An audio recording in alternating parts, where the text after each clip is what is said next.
See you sucker soup on a hot summer day. Coffee comes back in a nerve-wracking way. The dishes and laundry take the garbage out. What a day, what a day, what a day. Welcome to Schenectady Capital Region today. We're so glad that you've decided to join us today. We've got a great lineup, good things happening in our area. We're going to cover a wide swath of our capital region, and you're going to be learning about events coming up.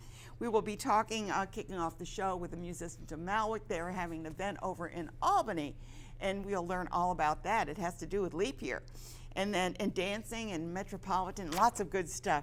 And then we'll be talking again over in Albany. We'll be talking with the Albany Civic Theater and finding out about American Soldiers, which is their production. Then we're going to be going over to Rensselaer and with the New Russia Cultural Center and about their Russian festival, which is going on all month of February. And then Dr. Robert Michaels is with us. We're going to be talking about the Holocaust essay contest sponsored by B'nai B'rith, and we'll find out how your student might be able to join in on that. Angela Tatum is with us, and she'll be talking about wealth education exchange. And this is a brand new business for her, and she's doing, well, I guess she's been doing it a while, but right now she's devoting her time to it, so we're going to learn about how you can save some money. And then the Clinton Street Groomery. Ron Siriano's been on our show before, but now we're going to be talking about a brand new business that is opening up in Schenectady. Our breaks today will be Russian music. It's going to be great. You'll enjoy that for our breaks.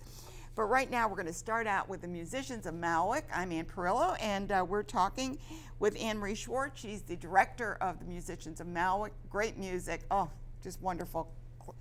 It's classical, but how would you? Well, we're telling history through music. I exactly, and you've done plays and things. Operas, yes. Right, and with her, she's brought a very special guest, Florin Vlad, who just returned from Italy last night. Oh my gosh. I think he's and might be a little bit in jet lag, so we'll excuse anything you say, Florin. And he's a ballroom dancer, and he is one of the owners of Dance Fire Studio, which is in Schenectady. They have a wonderful dance floor there and teach all kinds of lessons, but he will be you're doing the Viennese waltz, is that it? Yes, we're going to be performing with my wife, the Viennese waltz. Yeah, Natalia. Yeah, yes. She's a beautiful woman. I love her. And you look so good. And we got a photo of the two of you and how fabulous you look. So this is leap year coming up every 4 years. Right. So you picked a good year to do it. It seems appropriate. So what it is, it's also Musicians of Malwick 20th anniversary. Yeah. So we wanted to Happy have anniversary. Thank you very much. We wanted to have something very special to do for this year. It's a real landmark. And we thought a Viennese ball would be a wonderful way to celebrate this anniversary. And I love the Viennese waltz. Oh my, it looks so gliding around there. Oh, anyway, it is. So pretty. It's a beautiful dance, and I spent some time playing in an opera orchestra in Austria and fell in love with the Viennese waltz when I was much younger. Yes, and you're a dancer too. I must say, Anne Marie Schwartz is also a dancer. Not quite like Florin. Yeah, but you are. But I enjoy it very much. Everybody has to start somewhere. We do. And so I fell in love with the Viennese waltz and the whole concept of the Viennese ball when I was in Austria, and I've kind of been waiting to have a chance to do something of that scale here. And so this was the perfect year to combine it with leap year on a very special day. Our venue is 90 State Street, which is really a palatial kind of venue. It is. It's an amazing facility. Gorgeous, with 50-foot columns and crystal chandeliers and marble, in the floor and the ceiling. It's just amazing. So it feels very authentic. You're in Vienna. We're in Vienna. Yes. And why travel to Vienna when you can do it in Albany, Albany, right? Let's take a look at some of the photos if we can, Jan. I think one of them will show your flyer. I took that from what you mailed me. Sure. And then it shows the meals and things after that. But we also have a photo of, and you have quite a menu. Who is that? I mean, is that phenomenal?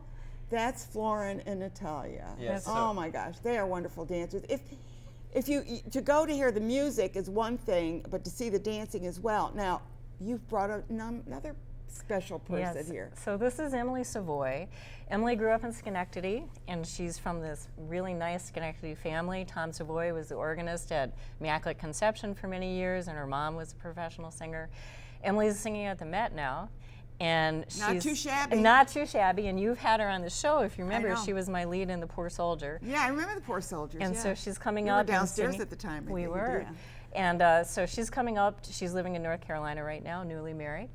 And so she is performing music of Lehar, very appropriate, from Right. The Merry Widow, and also of some German tangos. And it's going to be a great dinner show. Tangos. I German didn't tangos. know. Yeah, that sounds like an oxymoron. Yeah, in it a way, right? does. I mean, it's like I think waltzes and things, but not tangos. I'm They thinking like more tangos passion too. and These are tangos from the early 30s, Uh-huh. and they're sung. They're really, really nice. And it was actually Emily's suggestion to do them. They'll fit in perfectly. And Wonderful. Florin and Natalia are dancing to a Romanian waltz by Yes. Ivano Vici Yes. from the Yes. 1880s, and I'm very excited about that because I looked for something that would tie in perfectly with them, and I think it does. Now, who's going to the music? Usually, ballroom dancers use like a CD because they're practiced to it and everything. Will you be using that, or will they be playing? No, actually, we're this time very, very honored to be able to play to live music played by the musicians of Malwick, and we will That's what I wanted to know. will be performing a specially made routine to fit this song. And actually, there were a few times we performed on live music. One of them was in Blackpool for the oldest Oh, that's dance. in England. That's in yeah, England, that's one of the big yes, competitions. the biggest dance competitions in the world. In the world. Like you said, not many places they have live music. Right, right. And just to be able to perform to live music, it will be a real treat for us as well. Yeah, amazing. You know, there's this synergy when there's live dance, live music. It's different than when it's Oh, pre-recorded absolutely, music. absolutely. Unexpected things happen Yeah. sometimes. Yes. Tempos can be Fortunately, a the little tempo different. stays. I have We- no we doubt that the tempo will be perfect. We because try we're our best. talking about professional Just so you don't musicians have to do here. a quick step in the middle of it. Exactly. Right. Yes, yes. So how can people get tickets to this? They And do you still have tickets available? 'Cause We this do is have gonna be a tickets sellout, it available. seems. We're hoping to get a very good crowd for this. And of course, even if you don't like to dance, it's the spectacle of the evening. You can watch others dancing. You're hearing these great Strauss waltzes all evening. You get to see the show. I mean, there are going to be some men floating around who might be available to dance.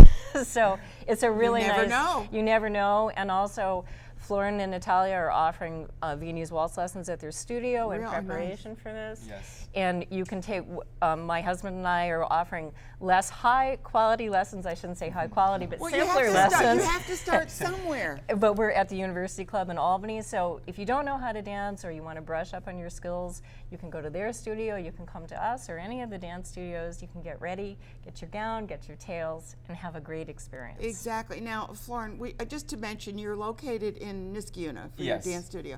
You have a lovely facility. I've been over there. Yeah. Thank you, Anne Marie. We try to really be involved in the community in every way we can, and being able to be part of this great event, the Schaltjaar Ball. And you said it so good. I said it. Woo, give me a high five on that one. Yes, it's another great chance to expose of course our studio, but also encourage more and more people to get involved with dance, because it is really, in my opinion, it's a great activity for people of all ages to try to do. You can do that your entire life. Exactly. I mean, you may not be doing the Charleston, but you might be doing, a little slower dance or something like that. Absolutely. But absolutely. I think we forget that dance is an exercise.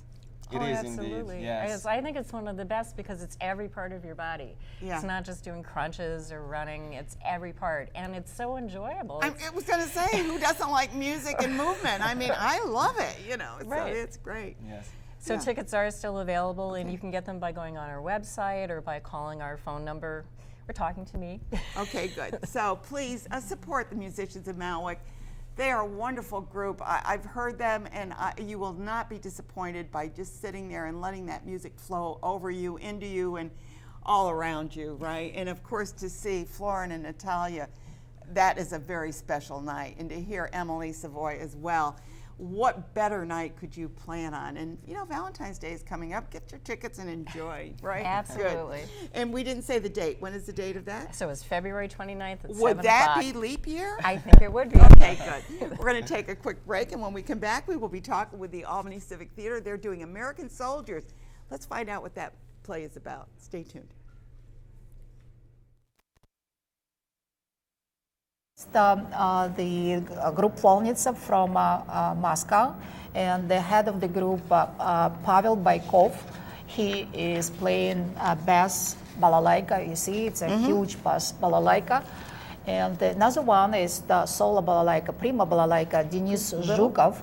I think the Denis Zhukov is considered the best balalaika player in the world. In the world? In the world. Woo! Yeah. Let's hear And Vladimir, he's playing the Russian button accordion. You see, this is accordion, but it's only buttons. Oh, there's no keyboard. No keyboard, only Oh, buttons. okay. Wow. It's All right. special bayan. Okay, good. Okay, and what are they going to play? They're going to play the potpourri on the Beatles, I think, music. I think this year it's very popular. And here we are back again at Albany Civic Theater, which is a wonderful independent theater. If you've never been there, please get your tickets and go and see a play there. With me, I have Katie Weinberg. She is the director. Are you directing this play, or you're the artistic director of, yes, Correct. the whole thing, right? And I figured that, but I wanted to just clarify it. And the two guests have already been on before. You've both been on my show before, and we were talking with Joseph Brutton. And also, and I always have trouble with your first name. Siobhan. Siobhan Shea. So, and you're both in it. The play is about American soldiers, but it has to do with family life. Is that correct?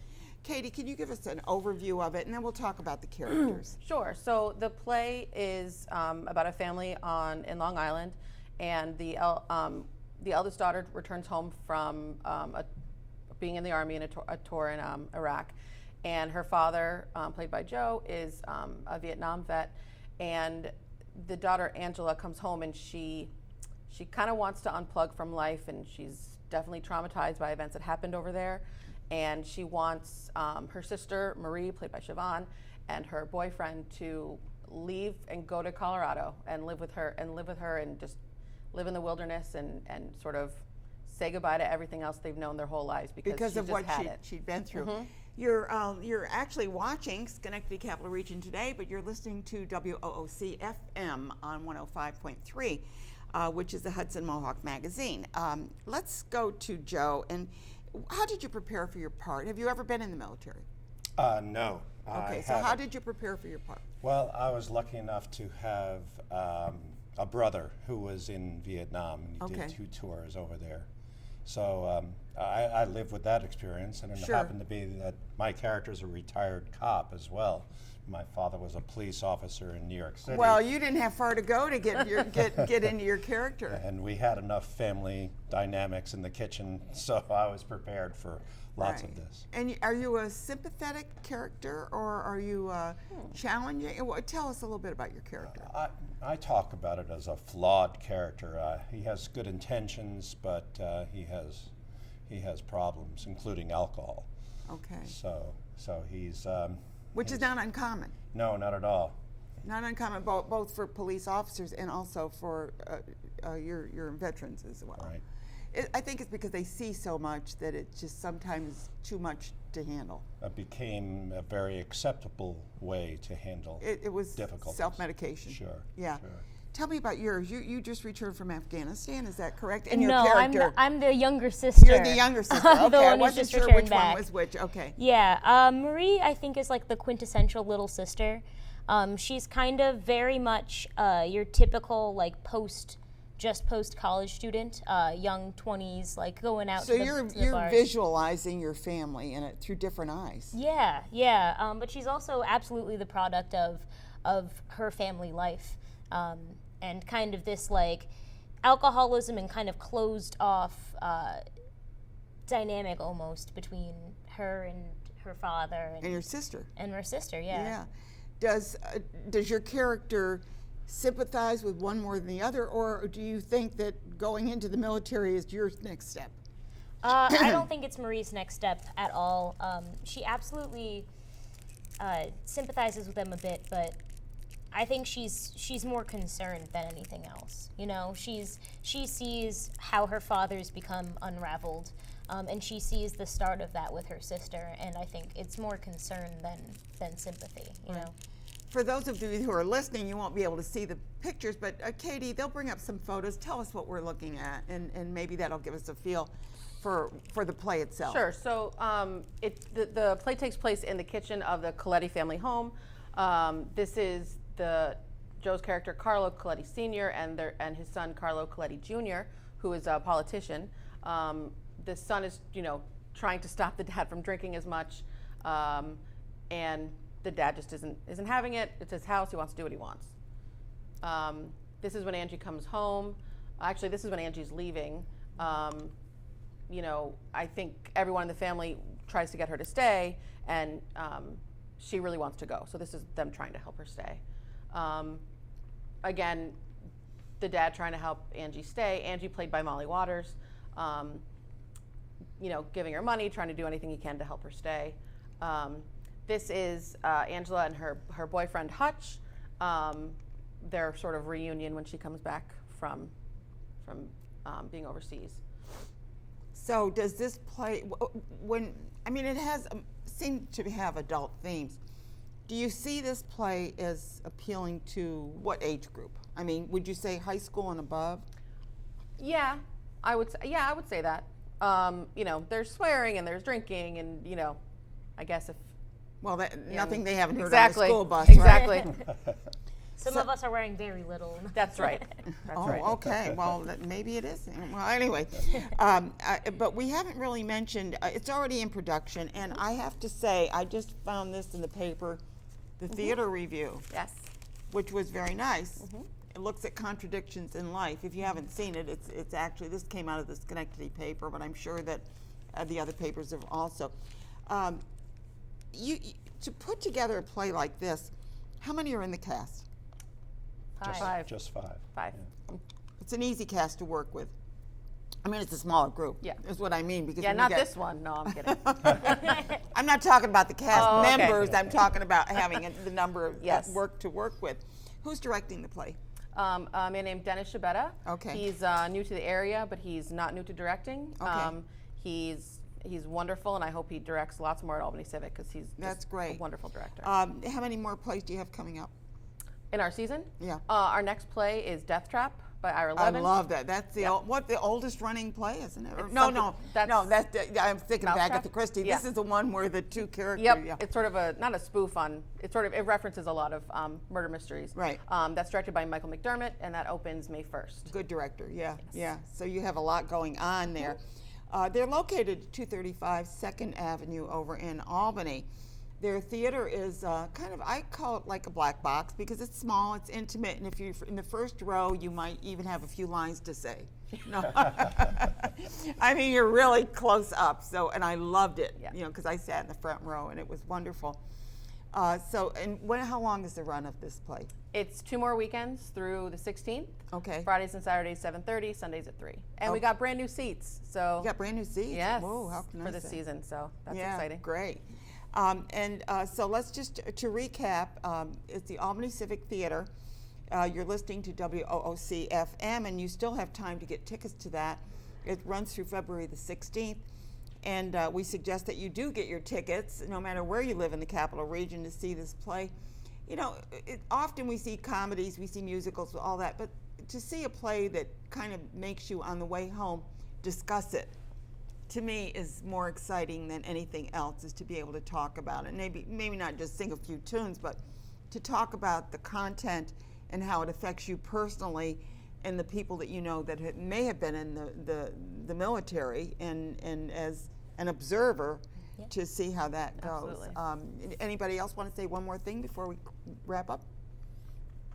Everybody come see it. It's great. And we put a lot of hard work into it, and it's a wonderful end result of all of our hard work. Right, and I just want to again say we've been talking with Katie Weinberg. She's the artistic director of the Civic Players with Joseph Brunton. He's playing the dad, who has a few problems, but they get resolved, I'm sure, eventually. and I say your first name is Siobhan. Siobhan Shea, and she plays the younger daughter. So please get tickets and enjoy it.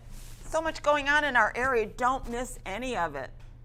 I'm Ann Perla, your host for Schenectady Capital Region today.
Well, you're listening to WOOC FM, the Hudson Mohawk Magazine on WOOC FM. I'm Ann Perillo, and I'm the host of Albany.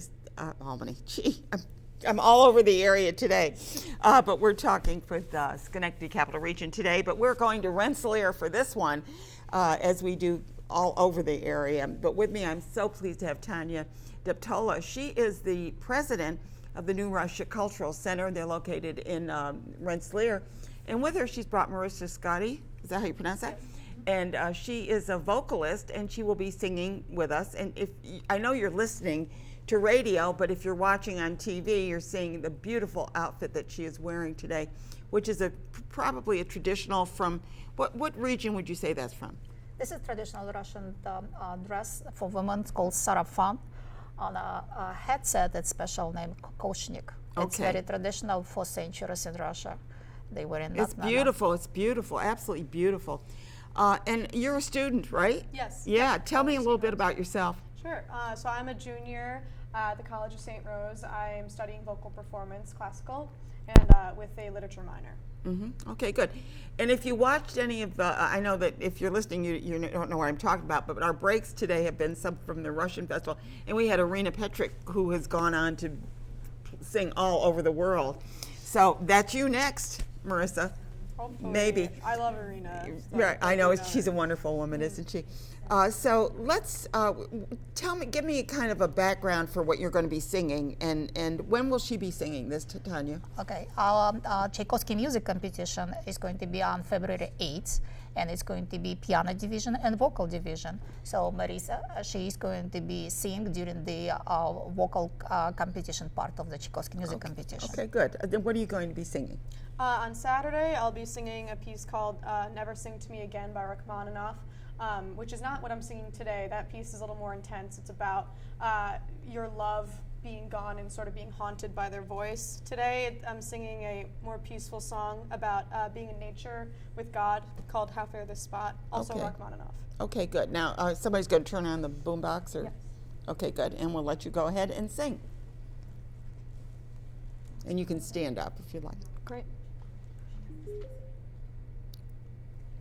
When she's ready, I can tell that the vocal division included the songs written for the traditional Russian songs in classical interpretation, art songs, and arias. Okay, good. It looks like she's ready.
Where does that come out of you?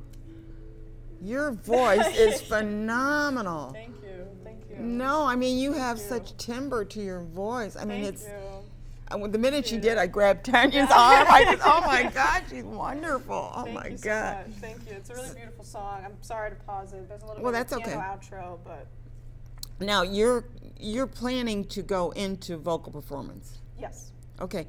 Do you want to focus on Russian or just everything? Opera mainly. I love the Russian music that I have learned, and it's very rich music. Choral Russian music is also really It's beautiful. so passionate. I Oh think my gosh. Russia is just such a passionate. Yes. You know, I don't know. There's something about it. I know I talked to Irina about that. It's like you just feel this coming out of you. Yes. But any language really, I love to sing. Romantic music mainly. Of course, there's Italian too, and there's Yes. German. So you got a little choice there. Now, Tanya, you have a number of events coming up that are free. One of them is your piano concert and your vocal. You have a film also that is going to be at the Apolka Yes. Gallery as well. Yes. This year, 2020, we are celebrating 75th anniversary of ending the Second War, and it is the big deal for Russia. This was called a Great Patriotic War, and we have a wonderful film, Soviet films about the Second War. And this particular film, which is going to be shown, the Cranes Are Flying, it's the best Soviet and only film which is going to be awarded in the Cannes Film Festival Cannes in Film Festival, okay. 1957. The Cranes Are Flying. The Cranes Are Flying. Yes. After it is going to be in Russian with English subtitled after the But they'll have screening. subtitles, yeah. Yes, it's going to be panelist discussion with the Oh, I community love members. panel yes. discussions afterwards. One of the things I have to say is I really detest films that are dubbed because you lose all of the Right. the acting. I love a film that is subtitled because all of the acting is there, the vocalizations, everything is so perfect. So I'm glad that you didn't decide to dub this one. Okay. And what else? You have a photography as well. Yes, just coming Friday, we are going to have an artist reception for One Woman Photography Show, which is the whole month of February from 1st to 29th. And it is going to be in the Bethlehem Library in Delmar. And this is the unusual photography show because it is Lyudmila Kapustina, Russian artist. She presented 20 portraits, and they look like oil paintings. It's special. Oh, I've seen work like that. Yeah. It's beautiful, yes. So please that's going to be at Bethlehem Library. So Bethlehem anytime that Arts- it's open, they can see them. Absolutely. Please I'll come have to for drive the over there and take a look at 'em, yeah. Artist. The reception is going to be this coming Friday, February 7th, from 6 to 9. Yeah. And next day, on Saturday, February 8th, we are going to have a Tchaikovsky music competition. It started with piano at 10 o'clock, and the vocal division is going to be started at 1 p.m. And next week, after that, February 15th, we are going to all winners concert. And it is going to be the winners of the Tchaikovsky music competition, as well as we had on February 1st Russian Poetry Recital Contest. So it's a combined concert of the winners of two competitions. And February 22nd, we are going to have the screening of Soviet film. And also, I wanted to talk about the one event particular, which is going to be on the great finale, which is going to be great finale of the Russian Winter Festival, It's on the February 29th, 29th, right, at the Polish Community at the Center. Polish Community Center from 11 to 5. At this particular time, we are going to have another contest. This is going to be best braided hairdo contest. I love the braided hair.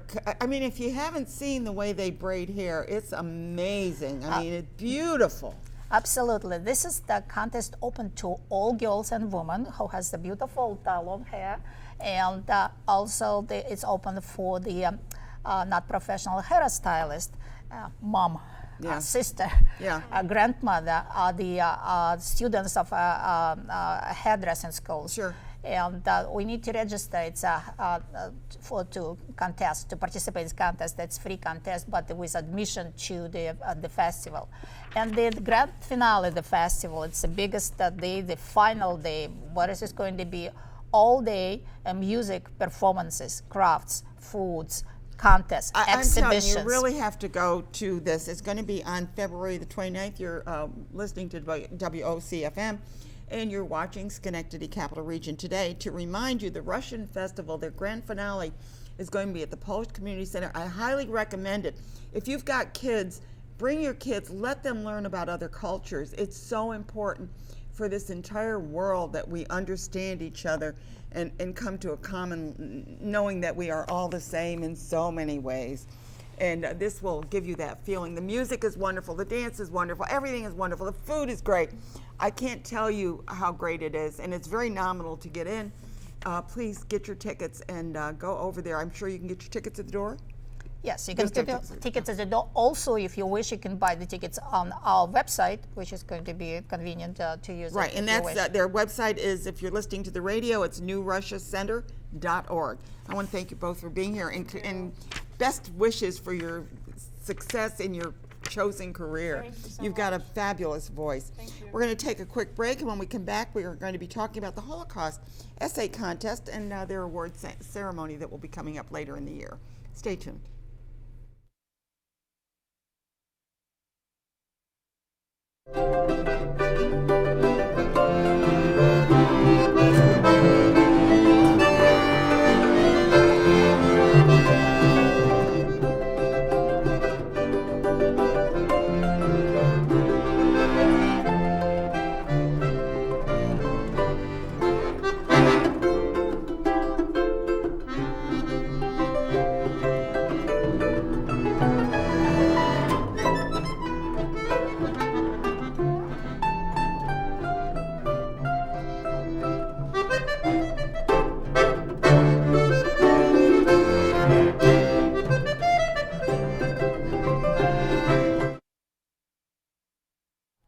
That's Volnista that you were watching there, the wonderful music group from, they were actually from Moscow.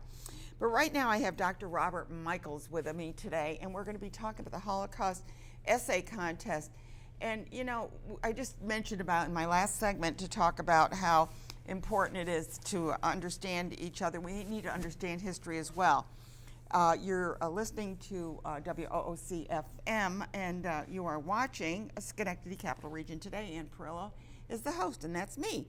But right now I have Dr. Robert Michaels on, and we're going to be talking about the essay contest and how far-reaching is this contest and who's eligible to join in and write an essay on the theme. Tell us about it. This is a non-commercial contest which is put on as a public service for high school and middle school students in a 12-county area. 12 counties, that's a big area. Contiguous with Schenectady and Albany, so you can look at a map or you can look at our website and it's up there. So that'd be Montgomery and all of those, yeah. 12 counties, and it's bbhec.org.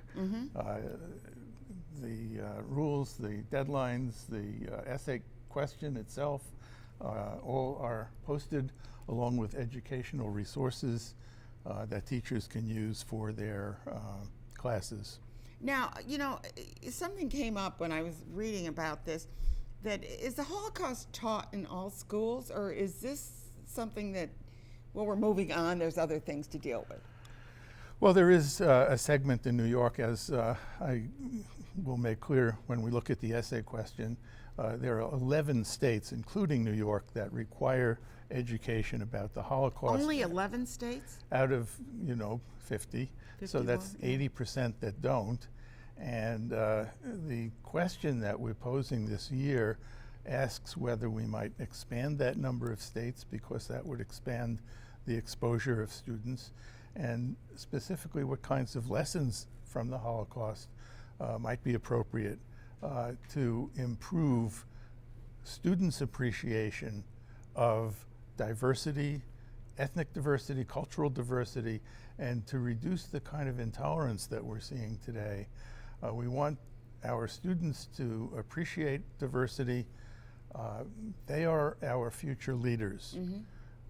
They're going I to be couldn't our, agree with you more. And as I said in my last segment when we were talking about the Russian, we really need to understand other cultures and ethnic groups because we are so much alike, but we seem to put up barriers. We do, and we try to break those barriers down. I like to think that we will get several hundred perhaps this year, but we've been doing this for close to 4 decades. I know yeah. And that means Did I that say we have, 42nd year? Is that something like that? I can't remember the number. I don't know. I think I wrote it down while you're talking. I'll take a look at my notes and see. Well, But I think I wrote it down. It is a long time, Yeah. and you know we've had not only a lot of winners. We have 6 people, students, 3 from middle school and 3 from high school each year, who win a cash prize, and we give out $1,000 in Those cash are nice prizes, yeah. And for everyone that wins, there are many who participate, who have an opportunity to study the Holocaust on their own. What is your topic? Do you change the topic every year? And what is your topic this year? This year, I think you should have a.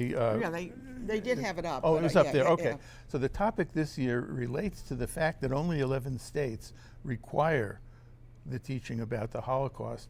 And we're asking the question, should the number of states be increased?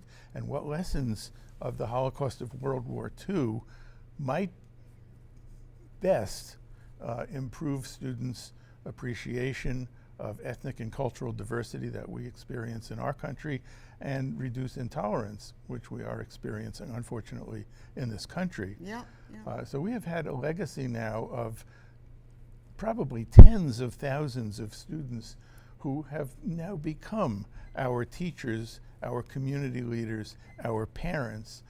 These are people who are out there now. We're not talking about students. Now we're talking about the fact that there are thousands of people who were affected by this contest, and I would hope positively affected. And we're losing, at this point in time, as we are losing our World War II veterans, you know, many of them are passing.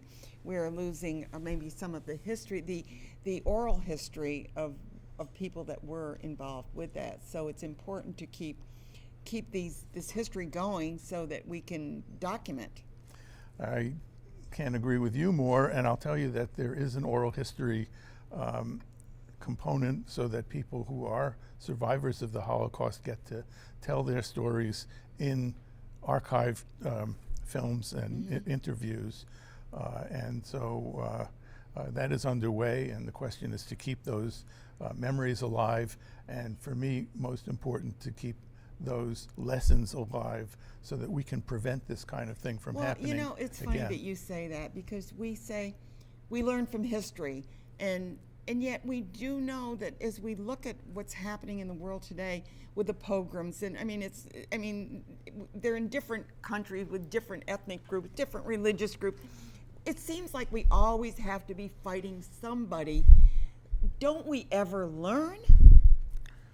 Good question. There's no answer. Not from me. I hope we learn. But it disturbs me every time I pick up the paper and I go, haven't we learned? Why can't we live in peace? Why can't we grow our flowers and our vegetables and go to market, and everybody in the world just has a peaceful life? I mean, I'm just digressing, guys.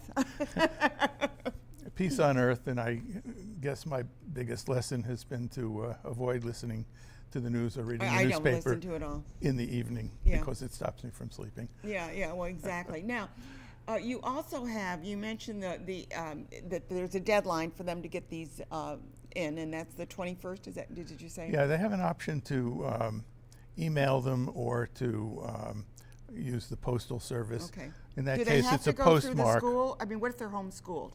Well, usually the teachers who assign their kids to do an essay for this contest will collect those essays and submit them to me by email or by the postal mail, postmarked by the 21st of April.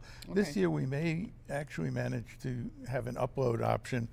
Students can do it. They don't have to have a sponsoring teacher. We prefer to have a sponsoring teacher. And for obvious reasons, I don't prefer to communicate directly with students. No, and I understand that. You want to keep away from that and it being touching the base, so to speak. Dr. Robert Michaels, we've been talking about the essay contest, and I'm sure I hope that as we get this award ceremony coming up, he'll come back again and maybe read a portion of the winning essay. That would be wonderful. I would love to hear that. Yes, I would love to Good. do that. We'll do that. We'll set a date. You've been listening to Dr. Robert Michaels from the B'nai B'rith Holocaust Essay Contest. And you're listening to WOOC-FM, the Hudson Mohawk Magazine. I'm Ann Perilla, host for Schenectady Capital Region Today.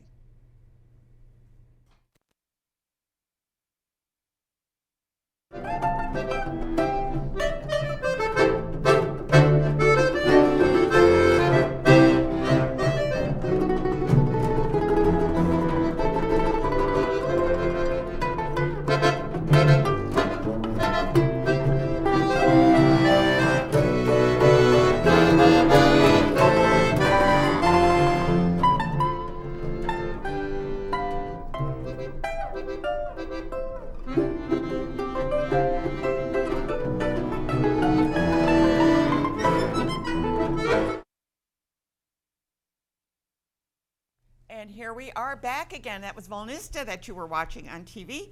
But anyway, right now I have one of my favorite people, actually. She's worked for the Empty Bowls Project. She's worked with the Union College. She's worked for she's worked everywhere.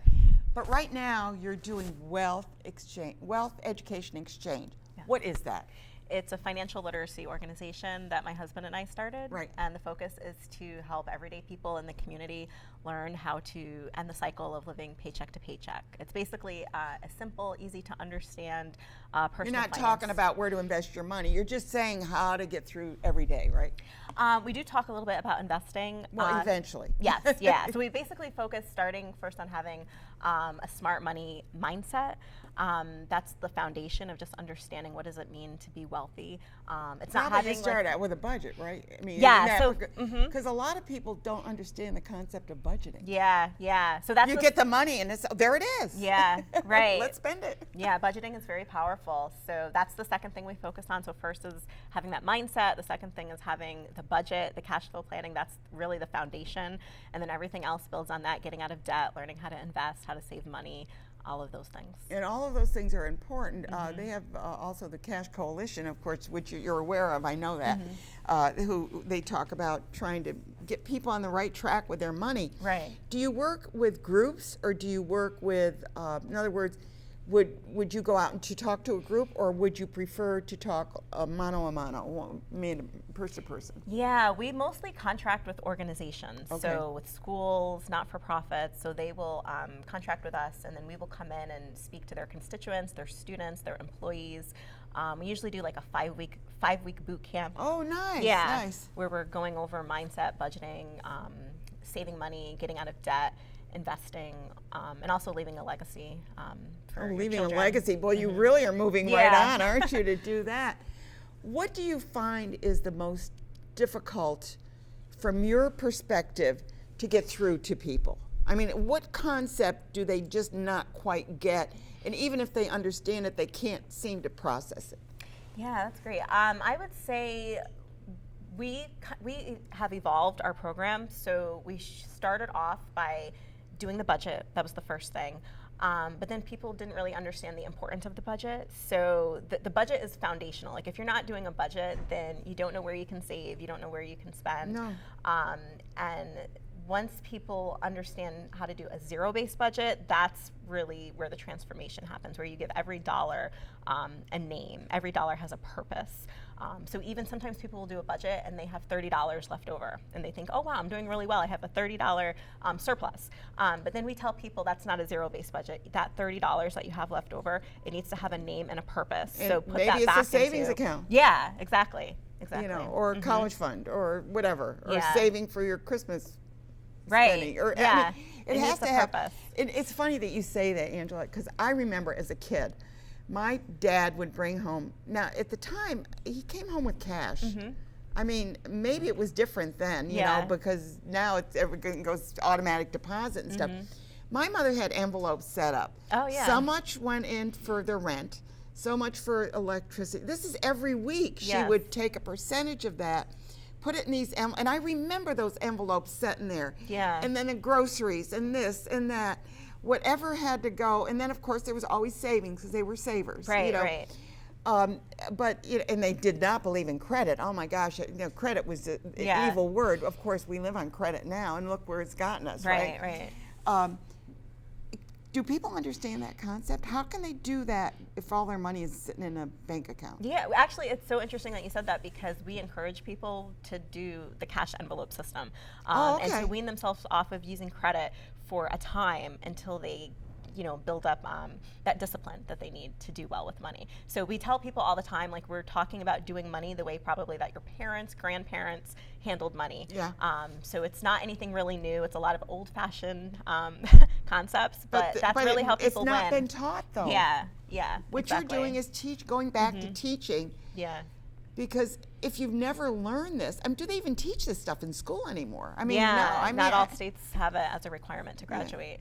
They do? They don't. Oh, Yeah. I was going to say, Yeah. because I don't remember that. I mean, Right. I learned all my money management from my family. Right, right. You know. Yeah. And they were frugal, so I learned a frugal way of doing it. But Right. if you had someone, and I know one family that my mother would talk about, they would get their money, their paycheck. Well, there it was. That was the money. So Right. then they go to the movies and they do and then of course they didn't have the money to pay the rent at the end of the month Right. because they didn't save it. Yeah. How do you get from the budget to now planning ahead? Yeah, yeah. So we always talk about the budget. It's purposeful, and even though it's something that you do, and right now, and we do a budget every month, but it definitely leads to those long-term goals because, you know, over time, and it's not a sprint, it's definitely a marathon, and so every, you know, month you can get closer to your goals.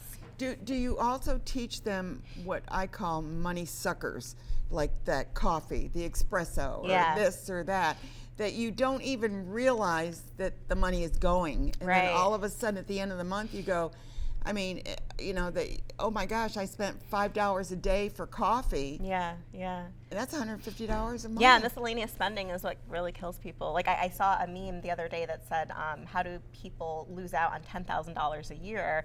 And it's about $26 or $27 a day in miscellaneous spending. Exactly. And a lot of people are doing miscellaneous You spending. don't but think about it. Yeah. I mean, they just go, yeah, I'll buy that. Or mindless spending. Yeah, mindless Right, spending. right. And of course, with the little cards, Yeah. it's so much easier, and they find themselves. I'm astonished when I hear people say, "Yeah, I'm $20,000 in debt on my credit card." It's like you could just. I mean, I'm on the floor. I can't believe this. I Yeah. can't even. The concept is beyond me. Yeah. Because I had always learned you don't buy what you can't pay for. Right, right. You know. Yeah, yeah. Even if you charge it, you pay for it. Right, right. Yeah, the debt crisis is a huge reason why we do this. My husband and I, we had over $80,000 worth of debt when we started this. Oh And, my yeah. gosh. So we're giving real life, we're telling our story. How Now- you yeah. had to manage this. Right. So now we don't have any debt, and Right. we're teaching what we did. You can to be get there. debt-free. Yeah, yeah. And a lot of people don't believe that because the culture you tells can't. us Yeah, that no. it's such a issue. But people, it's hard work, and like we said, it takes time, but it's definitely doable. And maybe you have to give up a few things that Yeah. you know that you. But you know, it's all worth it. Yeah. Because to be on sound financial base, it feels so good. Yeah, it does. Yeah. You know, and how important is the FICO score? Do you talk to them about that? Yeah, we do a lesson on debt, and really a lot of people initially contact us because they're trying to raise their credit score. Because they don't. I mean, most people don't understand that score. That's what they do when you rent a place. They'll look at your FICO score. If you buy a car, they look at your FICO score. Your interest goes up based on your FICO score. Right, right, yeah. Yeah, so we offer a holistic approach, so we're talking about all of those different things and how they all come into play, Yeah. How they affect, you know, relationships, you know, yeah. all the stress that comes like with a job. So it's a lot. It's 5 weeks, but we could probably go into 10 weeks if we had the time. Yeah, this is wonderful. So Yeah. if you're interested, if you belong to an organization that has employees, maybe this is not a bad idea to Yeah. hire you to come in and get their employees on a sound basis. Right. Because it's a benefit. Yeah, It's it a is. real benefit to know and understand money. Right, right. You know, it's not just something out there that oh goody, I got a credit card and I got an $8,000. Whoa. Yeah. Cancun, here I come. Right, exactly. Exactly. But do I have to pay for it? Maybe. Angela Tatum, her and her husband have founded the Wealth Education Exchange, and they will go into organizations and try to educate schools especially. And I'm a firm believer that, listen, if you've got a big family, hire her and have the whole family come in. Yeah. Right. We had a lot of fun. It'd be fun. Angela Tatum, she's a fabulous woman. I followed her career over many years, 20 years, well, Yeah. probably less than that because you're not that old. But anyway, I'm just so impressed with everything she does, and her dedication is amazing. So check it out. It's called the Wealth Education Exchange, and they do have a website, and that's .com, I believe. Yeah, good. Angela, so good to see you. You too. Thank and you so good much. luck with everything because you are a fabulous woman. Oh, thank you. Yeah. You are too. Thank you. Yeah, good. We're going to take a quick break. Stay tuned.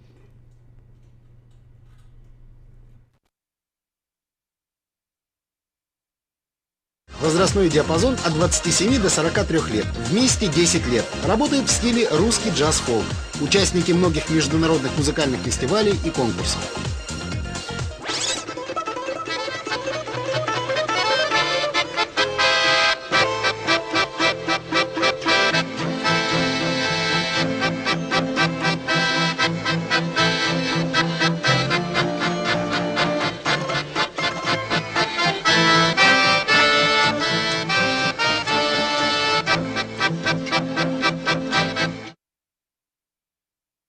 Well, I wish I had really curly hair because Ron Siriano, believe me, can make curly hair curlier and be proud. I try.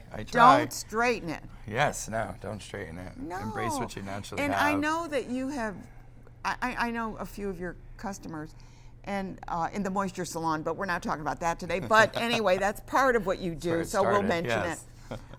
The Moisture Salon, he's made women and men love their curly hair. I try, you know, and Yeah. that was one of the things about opening up the Scheenctady Groomery was because I felt like there was a need, there was missing as the men's education with curly hair. Yeah. I'm not. But you do everything else, right? Right. So we do everything over You there. barbering? But yes. So I've actually been. I just came back from taking a couple classes because for my entire career has been nothing but curly hair. Yeah. So this is so different for me to actually hold a comb in my hand and cut with clippers and cut with scissors that are different because in Moisture Salon. You just want to curl that like that hair. I just cut with, you know, I have a pair of scissors in my hand and my fingers. Yeah. So it's different. So I want to actually learn. I continually growing, and I feel like everybody in this industry needs to continue to their education. So I'm hoping that I can house a really good barbershop. I'm actually meeting with one of the local schools to see if we can collaborate together with being a home for some of the recent graduates from the barbering that's a school. good idea. Make them maybe routine, Right. route through them. Yeah, and, so and that then they can maybe find a home. Yeah, and hopefully they can start a home there with me and grow from there. So I'm really excited. I know that, you know, the curly hair salon is doing what it's doing with Moisture Salon, but the groomery, and it's in my old location. It's actually in the You're on my Clinton first, Street. You're on yeah. Clinton Street in Schenectady, so it's yeah, that that's far. where I first started. I You- first opened up Moisture Salon And there I 7 think years well, ago. there's the front of your groomery, right? Yeah, 7 years ago it said Moisture Salon, where curls begin, and now it's the home of the groomery. So I'm really excited to be able to be back in that Now space. you're doing and- both? Are you still doing both? So I Or am. you transition? I'm doing both right now. I'm actually cutting back a little bit more on my days over at the Moisture Salon. Okay. So that I can accommodate what I want to do with the men's salon, and the men's groomery and stuff like that. And we're saying that it's more unisex. Like we don't have anything that says men's cuts. We say clipper cuts, we say short cuts, precision cuts, because we don't want to gender identify anybody. So if a person, female, But you comes don't color. You don't do coloring. Not, I can because I'm actually a cosmetologist. Right. I can color, you know, short hair, but I color their hair at the salon, Moisture Salon. Okay, We do color there. Good. So we're just making it more of like an experience. I mean, if people come in that want like a quick clipper cut and stuff like that, we can do that. They're looking for something more inexpensive. That's fine. But we wanted to have it more of an experience where they come in, they get a wash, they get a style, they get do knowledge. they get the hot towels? Yeah, hot so we're going to do the hot towels and things like that. But it's just really about giving somebody an experience when they come in there. The space I redid. I think it's kind of lacking in this area. I think It you've created a new market. Yeah, I have, because the male market is changing so much. And they're into cosmetics. I mean, not cosmetics, but lotion. Understanding. And especially like facial hair, where they need to maintain their beard, they need to maintain their curls, or to be able to grow it out like my hair. Most people don't. Most barbers have no idea how to cut natural curly hair, at all. And that's another thing that needs to change in the industry. And that's where, the last time you had me, right? The last time you had me on here, I think we discussed my cross-country trip with the root to all curls. Right. Yeah. So I contracted out with a local company here called Potrats, and they're over on Lafayette Street, and they're doing all the editing and stuff like that. So my mission for this video is going to be. So you're doing a film video? What is yeah, it? it's a documentary. Educational? Okay. It's a documentary about the industry where it lacks the curl education. So I do a lot of education here with the BOCES, with the EOC and things like that. Like, my legacy I want to leave is not how many stylists I can teach with curly hair to make a ton of money on these classes, but basically teach students to carry on. To say this is what we need to do in the curl education market, to reach out to the state boards, to reach out to the national boards, to petition the states and say, we need this added, because there's nothing in our curriculum at all. One of the problems, I think, when people talk about curly hair, the first thing they think of is, I need to straighten it. Right. Why? Because a lot of times they have no idea how to actually take care of their hair, because they've gone to traditional stylists that cut them in a way to be worn straight, because them as stylists have no idea how to cut curly hair. So they cut it to be worn straight. And then they do techniques and methods that actually really create the frizz that everybody complains about. And to me, I don't call it frizz, I call it halo, because it's broken hair. It's not dry, frizzy hair. It's just broken, curly hair, and has nowhere to go but up. Yeah. So they associate that. So we have to actually, But you got to create a good follicle. Right. Yeah, you have to train people about ingredients, where these products are being sourced at.